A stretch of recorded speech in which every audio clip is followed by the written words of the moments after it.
प्रगती केली आहे.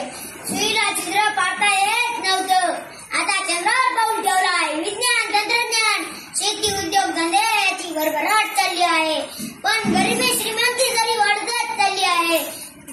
गणतंत्र लोक गोरगरिबांना लुटत आहेत, राजकारणी शेतकऱ्यांना छेडत आहेत. आपण निवडलेला मंत्री विधानसभेमध्ये रमी खेळतो तरी त्याला याचं काही वाटत नाही.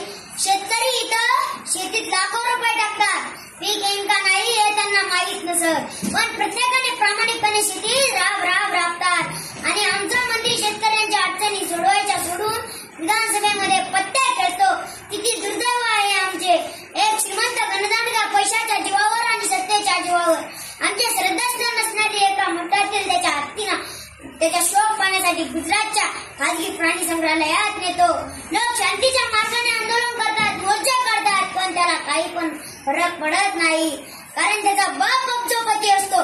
पैशाने तो काही पण विकत घेऊ शकतो, पण त्या गणदांडग्याने आणि त्याच्या बापाने एक लक्षात ठेवावे, पैशाने तुम्ही प्राणी विकत घेता, लोक विकत घेता, पण आमचा स्वाभिमान कधीच विकत घेऊ शकणार नाही.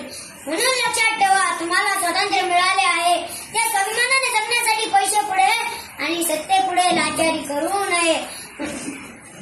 खोट्याला खोटं म्हणा आणि स्वाभिमान जपा. एवढं बोलतो आणि थांबतो. जय हिंद, जय महाराष्ट्र. सोशल मीडियाच्या भाऊ गर्दीत विश्वासार्हतेने चकाकणारे नाव म्हणजे लेट्सअप मराठी. सगळ्यांना, सगळ्या नागरिकांना ती लेट्सअप वरील मुलाखती म्हणजे विचारांचा खजिना. त्यानंतरच्या निवडणुकीमध्ये मला सोडून गेले. बातम्या केवळ वस्तुस्थिती सांगणाऱ्या, न प्रोपगंडा, फक्त जनतेचा अजेंडा.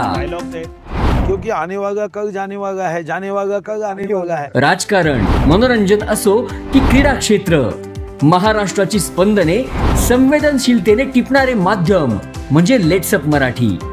जगासोबत एक पाऊल पुढे राहण्यासाठी लेट्सअपचे ॲप, सोशल मीडिया आणि वेबसाईट सोबत कनेक्टेड रहा.